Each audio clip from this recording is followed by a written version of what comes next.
얼굴이나 목, 손 등에 작고 반짝이는 작은 혹이 하나둘씩 나타나기 시작하면서 처음에는 점처럼 보이다가 점차 크기가 커지고 중앙 부분이 움푹 파이거나 상처가 생겨서 딱지가 앉았다 떨어지기를 반복하며 치료해도 낫지 않는 상처가 지속되고 혹 주변에 실핏줄이 보이면서 진주 같은 테두리를 형성하는 이상한 병변들을 발견하고 계시지는 않나요?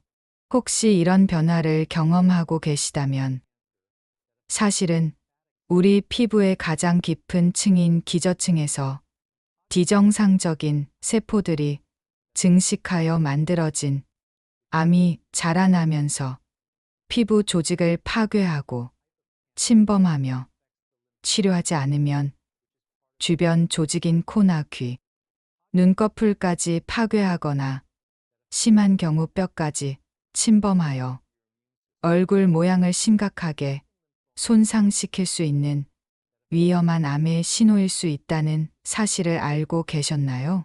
활기찬 하루 되세요. 암을 이기는 신이여, 가족 여러분. 오늘 우리가 반드시 알아야 할 내용은 피부의 기저층에서 발생하는 가장 흔한 피부암이지만 자외선 노출과 밀접한 관련이 있으며 조직 검사 시 악성일 가능성이 높은 잔인하고 끈질긴 암, 기저세포암입니다. 먼저 기저세포암이 우리 몸에서 어떤 문제를 일으키는지 쉽게 설명드리겠습니다. 기저세포암은 피부의 가장 깊은 층인 기저층이나 모낭을 구성하는 세포에서 발생하는 악성 종양으로 다른 장기로 전이되는 특징이 있어요. 전체 피부암의 80% 이상을 차지하는 가장 흔한 피부암이며 편평세포암과 함께 비흑색종 피부암의 대표적인 종류입니다. 기저세포암은 천천히 자라지만 치료하지 않으면 주변 조직을 파괴하고 뼈까지 침범할 수 있어서 조기 치료가 중요한 특징이 있어요. 기저세포암의 종류와 발생 부위별 특징을 구체적으로 알아보겠습니다. 기저세포암은 주로 자외선에 많이 노출되는 얼굴, 목, 손 등, 팔 등에서 발생하며 특히 코, 뺨, 이마, 귓바퀴 주변에서 가장 흔하게 나타나요. 기저세포암은 임상적 모양에 따라 여러 종류로 나뉘는데 결절궤양형이 가장 흔하고 표제형, 경화형, 색소형 등이 있으며 각각 다른 특징과 치료 방법을 가지고 있습니다. 특히 경화형은 경계가 불분명하고 재발률이 높아서 더욱 주의 깊은 치료가 필요한 특징이 있어요. 기저세포암의 초기에 나타나는 특징적인 증상들을 지금부터 자세히 공개하겠습니다. 첫 번째 특징적인 초기 증상은 반짝이는 진주 같은 작은 혹입니다. 기저세포암의 가장 특징적이고 초기 증상은 얼굴이나 목에 나타나는 작고 반짝이는 반투명한 혹으로 처음에는 점이나 여드름으로 오해하기 쉬워요. 이 혹은 밀랍 같은 질감을 가지고 있으며 표면에 미세한 혈관이 보이는 특징이 있고 시간이 지나면서 점차 크기가 커집니다. 두 번째 특징적인 초기 증상은 치유되지 않는 상처와 궤양 형성입니다. 기저세포암이 자라면서 중앙 부분이 움푹 파이거나 상처가 생기기 시작하고 이 상처는 일반적인 치료로는 낫지 않는 특징을 보여요. 상처 주변에는 진주 같은 테두리가 형성되고 출혈이나 딱지가 생겼다 떨어지기를 반복하며 몇 주에서 몇 달간 지속됩니다. 세 번째 특징적인 초기 증상은 굵은 반점과 비늘 형성입니다. 표제형 기저세포암의 경우 굵은색 반점이나 자극받은 듯한 부위로 나타나며 표면에 얇은 비늘이나 딱지가 생기는 경우예요. 이런 병변은 습진이나 건선과 혼동하기 쉽지만 일반적인 피부염 치료에 반응하지 않고 지속되는 특징을 보입니다. 네 번째 특징적인 초기 증상은 검은색이나 갈색 병변입니다. 색소형 기저세포암의 경우 멜라닌 색소가 침착되어 검은색이나 갈색으로 보이며 처음에는 점으로 오인하기 쉬워요. 특히 한국인에게서는 백인보다 색소형이 더 흔하게 나타나며 악성 흑색종과 감별이 필요한 경우가 많습니다. 다섯 번째 특징적인 초기 증상은 흉터 같은 단단한 병변입니다. 경화형 기저세포암의 경우 흉터와 유사한 단단하고 평평한 병변으로 나타나며 상아색을 띠는 특징을 보여요. 이 형태는 경계가 불분명하고 실제 크기보다 작게 보이는 경우가 많아서 완전한 제거가 어렵고 재발률이 높은 특징이 있습니다. 기저세포암이 생기는 주요 원인들을 체계적으로 살펴보겠습니다. 첫 번째이자 가장 중요한 원인은 자외선 노출입니다. 기저세포암의 가장 주요한 원인은 장기간에 걸친 자외선 노출로 손상을 일으켜 종양 억제 유전자의 변이를 초래해요. 특히 어린 시절부터 자외선에 노출되는 경우에는 기저세포암이 나타나는 경우가 많고 직업적으로 야외 활동이 많으신 분들은 기저세포암 위험이 일반인보다 5배에서 10배 이상 높아지게 되는 위험한 현실이 있습니다. 두 번째 중요한 원인은 유전적 요인과 가족력입니다. 기저세포 모반 증후군 같은 유전 질환이나 피부색이 흰 분들, 그리고 가족 중에 피부암 병력이 있으신 분들은 기저세포암 발생 위험이 높아져요. 특히 색소가 적은 피부를 가지신 분들이나 주근깨가 많으신 분들은 기저세포암 위험이 일반인보다 3배에서 8배 이상 높아져서 더욱 주의가 필요합니다. 세 번째 중요한 원인은 방사선 노출과 화학적 요인입니다. 과거에 엑스레이 치료를 받으신 분들이나 직업적으로 방사선에 노출되신 분들, 그리고 화학 물질에 장기간 노출되신 분들은 기저세포암 발생 위험이 증가해요. 특히 어릴 때 여드름 방사선 치료를 받으신 분들은 기저세포암 위험이 일반인보다 10배에서 20배 이상 높아져서 주의가 필요합니다. 네 번째 중요한 원인은 면역 기능 저하와 만성 염증입니다. 면역을 억제하는 약을 장기간 복용하거나 장기 이식을 받으신 분들, 그리고 만성적인 피부 염증이나 상처가 있으신 분들은 기저세포암 발생 위험이 높아져요. 특히 면역 억제제를 오래 사용하신 분들은 기저세포암 위험이 일반인보다 5배에서 15배 이상 높아져서 정기적인 피부 검진이 필요합니다. 다섯 번째 중요한 원인은 나이 관련 요인과 누적 손상입니다.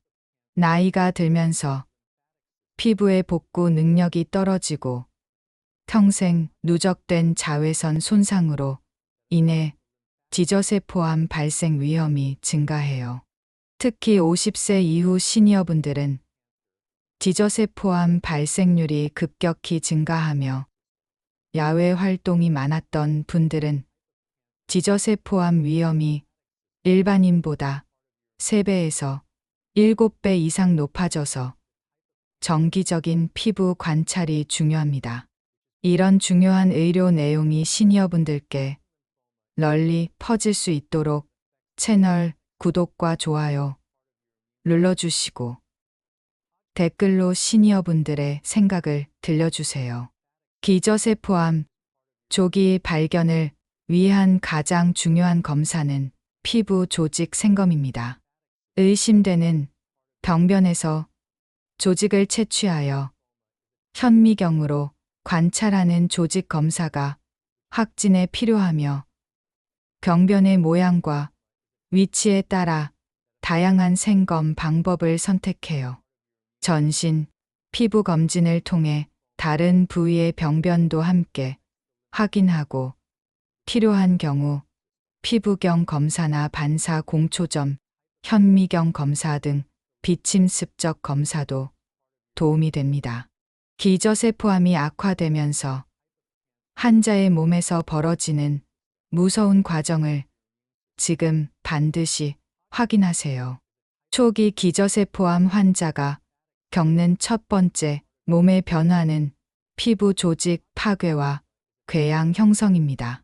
기저세포암이 피부의 깊은 층으로 침범하면서 정상적인 피부 구조를 점진적으로 파괴하기 시작하고 치유되지 않는 만성 궤양이 형성되기 시작해요.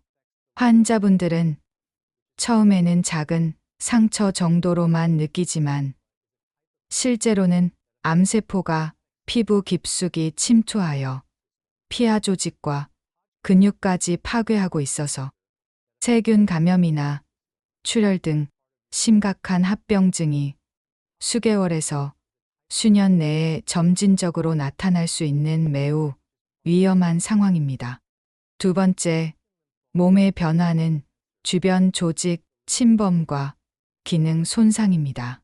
기저세포암이 계속 자라면서 코, 귀, 눈꺼풀, 입술 등 중요한 얼굴 구조물을 침범하기 시작하여 해당 부위의 기능이 심각하게 손상되기 시작해요. 환자들은 처음에는 외관상 변화만 느꼈지만 점차 코막힘이나 청력 저하, 시야 장애, 식사 곤란 등 기능적 문제가 나타나고 심한 경우 해당 부위의 완전한 기능 상실로 인해 일상생활에 큰 지장을 주는 심각한 상황에 직면하게 됩니다. 세 번째, 몸의 변화는 외관 변형과 사회적 위축입니다. 기저세포암으로 인한 피부 파괴와 궤양 형성으로 인해 얼굴이나 노출 부위의 외관이 심각하게 변형되기 시작해요.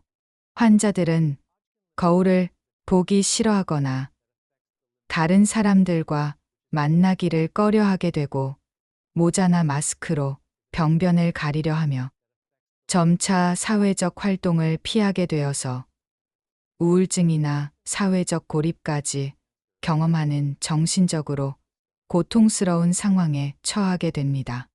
네 번째, 몸의 변화는 반복적 출혈과 감염 위험 증가입니다. 기저세포암으로 인한 만성 궤양 부위에서 반복적으로 출혈이 발생하고 세균 감염의 위험이 높아지기 시작해요.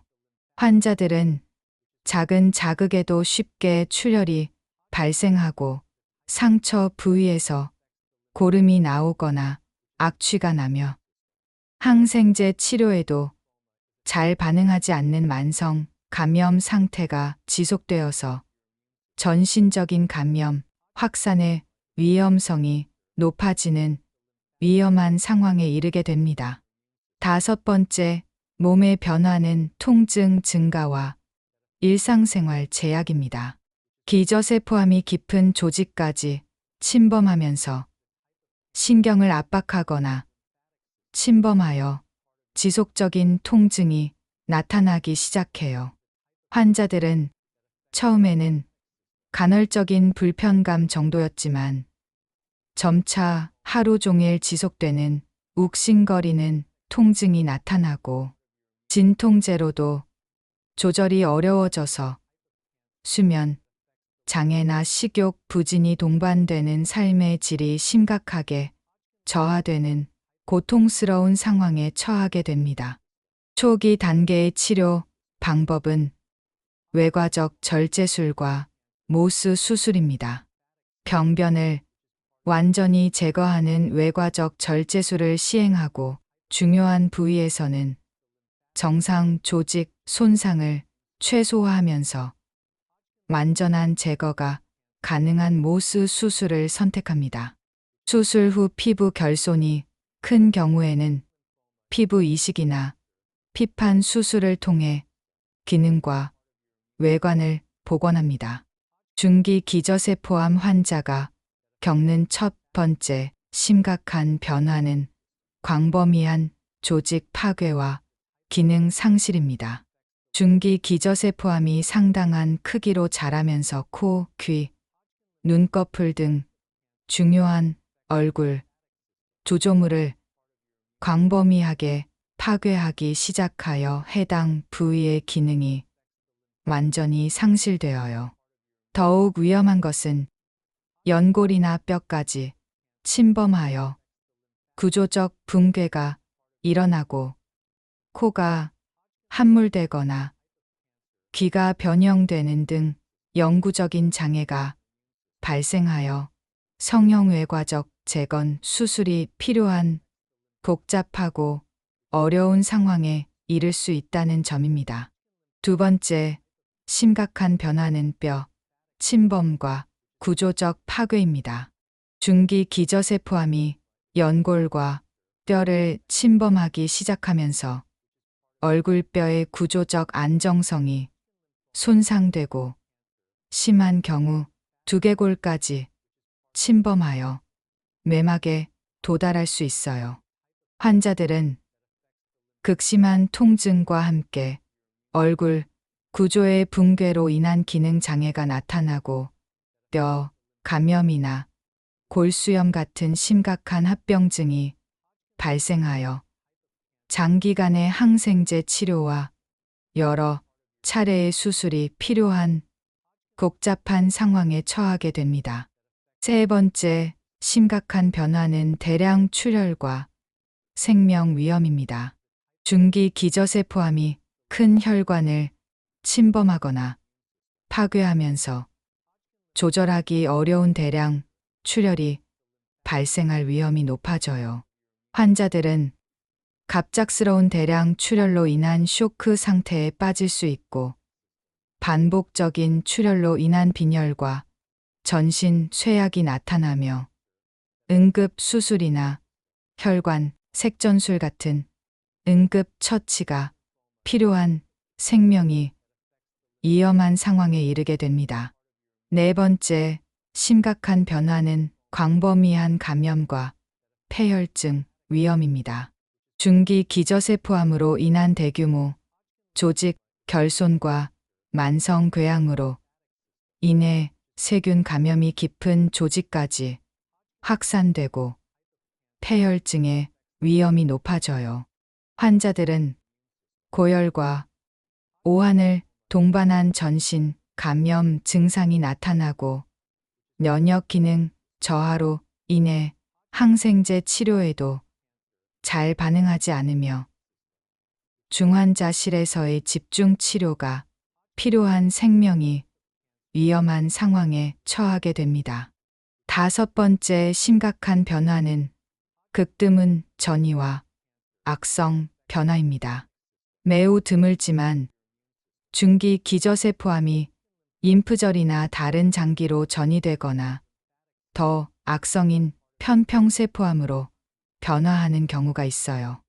환자들은 림프절 종대나 폐 전이로 인한 호흡곤란 등 전이 증상이 나타나고 항암 치료가 필요하지만 기저세포암의 전이는 치료 반응이 매우 나빠서 예후가 극도로 불량한 절망적인 상황에 이르게 됩니다. 중기 단계의 치료 방법은 광범위 절제술과 재건 수술입니다. 암 조직을 완전히 제거하기 위한 광범위 절제술을 시행하고 큰 조직 결손에 대해서는 피부 이식이나 유리 피판술 등 복잡한 재건 수술을 시행합니다. 수술이 어려운 경우에는 방사선 치료나 전신 항암 치료를 고려하며 통증 조절과 감염 예방을 위한 지지 치료도 중요합니다. 건강한 노후를 위한 정보가 더 확산되도록 구독 신청하시고 좋아요로 응원하시며 댓글로 의견을 남겨주세요. 말기 기저세포암 환자가 겪는 첫 번째 극심한 악화는 두개골 침범과 매막 압박입니다. 말기 기저세포암이 두개골을 완전히 뚫고 매막까지 침범하면서 뇌압 상승과 뇌 감염의 위험이 높아져요. 환자들은 극심한 두통과 구토, 의식 저하가 나타나고 매막염이나 뇌농양 같은 생명을 위협하는 합병증이 발생하며 뇌신경 마비로 인한 안면, 마비나 삼킴 장애가 나타나서 즉시 신경외과적 응급치료가 필요한 생명이 위험한 상황에 이르게 됩니다. 두 번째, 극심한 악화는 대혈관 침범과 치명적 출혈입니다. 말기 기저세포암이 경동맥이나 큰 정맥 같은 주요 혈관을 침범하면서 조절할 수 없는 대량 출혈이 발생할 위험이 극도로 높아져요. 환자들은 갑작스러운 대량 출혈로 인해 수분 내에 출혈성 쇼크에 빠질 수 있고 응급 수술이나 혈관 차단술을 시행해도 지혈이 어려우며 반복적인 출혈로 인해 수혈에도 불구하고 생명이 위험한 상황이 지속됩니다. 세 번째, 극심한 악화는 광범위한 폐혈증과 다발성 장기 부전입니다. 말기 기저세포암으로 인한 광범위한 조직 괴사와 만성 감염이 전신으로 확산되면서 폐혈증과 다발성 장기 부전이 발생해요. 환자들은 고열과 혈압 저하, 호흡 곤란이 나타나고 신장과 간 기능이 급격히 악화되며 강력한 항생제와 승합제, 투석 치료에도 불구하고 전신 상태가 회복되지 않는 극도로 위험한 상황에 이르게 됩니다. 네 번째, 극심한 악화는 기도, 폐쇄와 호흡 부전입니다. 말기 기저세포암이 목이나 기도 주변을 광범위하게 침범하면서 기도가 압박되거나 폐쇄되어 호흡이 불가능해져요. 환자들은 극심한 호흡 곤란과 청색증이 나타나고 응급 기관절개술이나 인공호흡기 치료가 필요하지만 종양으로 인한 기도 폐쇄는 지속적으로 악화되어 호흡 기능 유지가 극도로 어려운 상황에 이르게 됩니다. 다섯 번째, 극심한 악화는 극드문 전신 전이와 다발성 종양입니다. 매우 드물지만 말기 기저세포암이 림프절과 폐, 뼈, 간 등 전신 장기로 전이되면서 다발성 전이 병변이 나타나요. 환자들은 전이 부위에 따른 다양한 증상과 함께 전신 쇠약과 체중 감소가 심해지고 항암 치료에 대한 반응이 매우 나빠서 생존 기간이 수개월로 단축되는 절망적인 상황에 이르게 됩니다. 말기 상황에서의 의료 대처법은 환자 고통 완화와 존엄한 나짐막에 집중합니다. 근본적 치유보다는 환자분의 극심한 통증과 출혈 완화를 통해 생활의 질을 개선하는 데 주력하는 치료 접근법이에요. 강력한 마약성 진통제나 지혈제, 항생제와 편안한 환경 조성도 증상 완화에 도움이 되어 환자의 고통을 줄이고 가족들과의 소중한 마지막 시간을 평안하게 보낼 수 있습니다. 기저세포암을 완전 극복하신 시니어분들의 놀라운 회복 성공담을 전해드립니다. 첫 번째, 회복 이야기의 주인공은 59세 이모, 어르신입니다. 코끝에 발생한 6cm 크기의 거대한 기저세포암으로 코 연골까지 침범하여 코가 거의 함몰된 상태였지만 포기하지 않고 새로운 모수 수술에 도전하기로 결심하셨어요. 의료진은 현미경으로 암세포를 확인하면서 정상 조직 손상을 최소화하여 종양을 완전히 제거하고 코 재건을 위한 복잡한 성형수술을 시행했습니다. 치료 과정이 매우 힘들었지만 가족들의 끝없는 사랑과 체계적인 재활 관리로 모든 어려움을 극복하셨어요. 현재 수술 후 5년째 건강하게 지내고 계시며 코 기능이 90% 이상 회복되어 정상적인 호흡과 후각이 가능하고 외관도 자연스럽게 복원되어 일상생활에 전혀 지장이 없으십니다.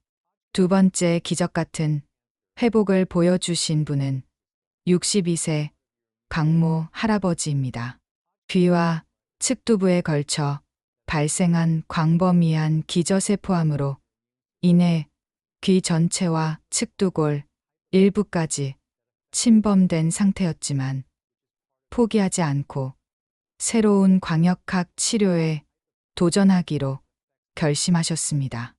광감작제를 투여한 후 특수 레이저로 암세포만 선택적으로 파괴하는 최첨단 치료를 받으시고 동시에 면역 조절제 치료를 병행하셨어요.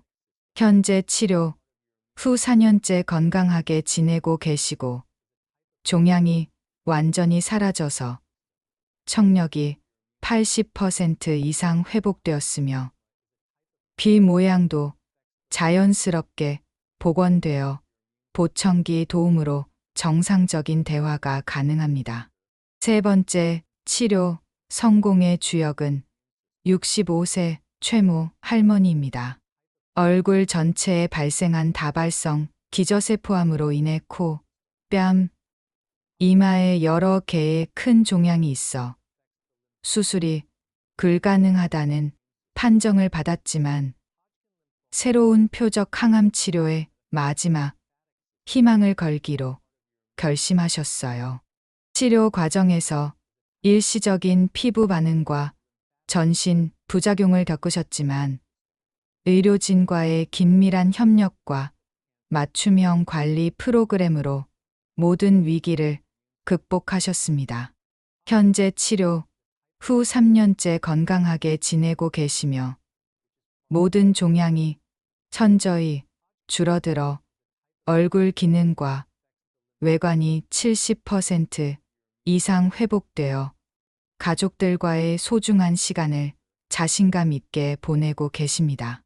이러한 핵심적인 치료법을 말씀드리겠습니다. 첫 번째, 혁신적인 치료법은 모스 현미경 수술입니다.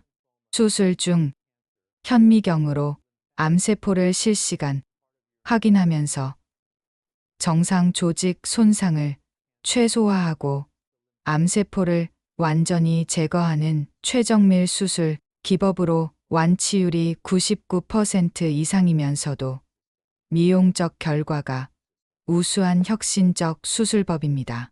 두 번째, 혁신적인 치료법은 광역학 치료입니다. 광감작제를 투여한 후 특정 파장에 레이저를 조사하여 암세포만 선택적으로 파괴하는 비침습적 치료법으로 수술이 어려운 부위나 다발성 병변에서도 우수한 치료 효과를 보이는 최첨단 치료 기술입니다. 세 번째, 혁신적인 치료법은 표적 항암 치료와 면역 조절제 치료입니다.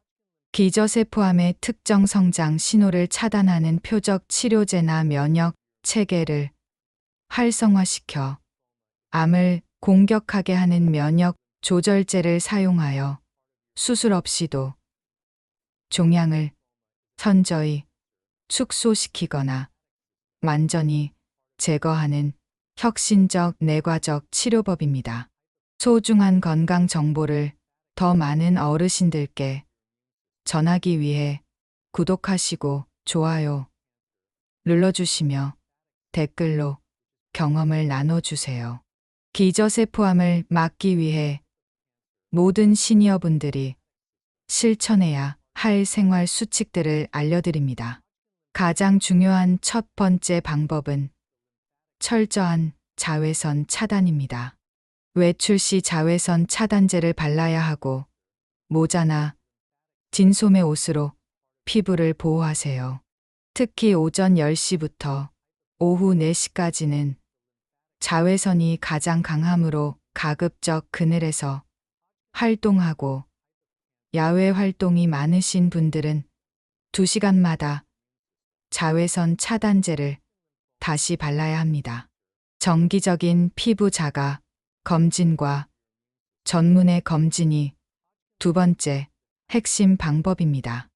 매월 한 번씩 전신 피부를 꼼꼼히 관찰하여 새로운 점이나 혹 변화하는 병변이 있는지 확인하세요.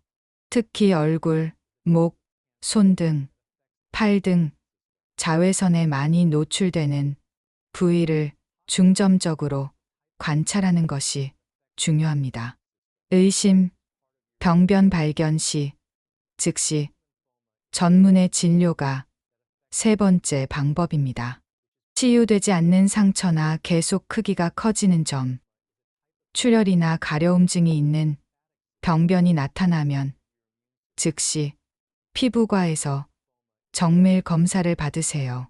특히 반짝이는 혹이나 진주 같은 테두리가 있는 병변은 기저세포암의 특징적인 소견이므로 지체 없이 조직 검사를 받아야 합니다. 가족력이 있는 경우 더욱 주의 깊은 관찰이 네 번째 방법입니다. 가족 중에 피부암 병력이 있으신 분들은 더욱 빈번한 피부 검진을 받고 자외선 차단에 특별히 신경 쓰세요. 또한 어릴 때부터 자외선 차단 습관을 기르고 피부색이 흰 분들은 더욱 철저한 보호가 필요합니다. 다음 영상에서는 시니어분들의 주의가 필요한 섬유 6종에 대해 자세히 알려드리겠습니다. 섬유 6종은 기저세포암과 달리 연부 조직에서 발생하는 악성 종양으로 깊은 부위에 발생하여 발견이 어렵고 다른 장기로 전이할 수 있는 위험한 특징을 가진 질환입니다. 피부 건강을 지키고 기저세포암 발생을 예방하는 것은 시니어분들의 소중한 생명줄입니다. 정기적으로 피부 상태를 관찰하시고 이상 증상에 대비한 응급의료 체계를 구축하여 피부 건강을 지켜나가시기 바랍니다. 오늘 함께 살펴본 기저세포암 정보 중에서 가장 기억에 남으셨던 부분이나 평소 피부 건강을 위해 실천하고 계신 특별한 방법이 있으시다면 댓글로 나눠주세요. 오늘 영상이 도움이 되셨다면 시니어 건강을 위한 다른 전문 채널들도 확인해 보세요. 링크는 설명란에 준비되어 있습니다. 따뜻한 일상 보내세요.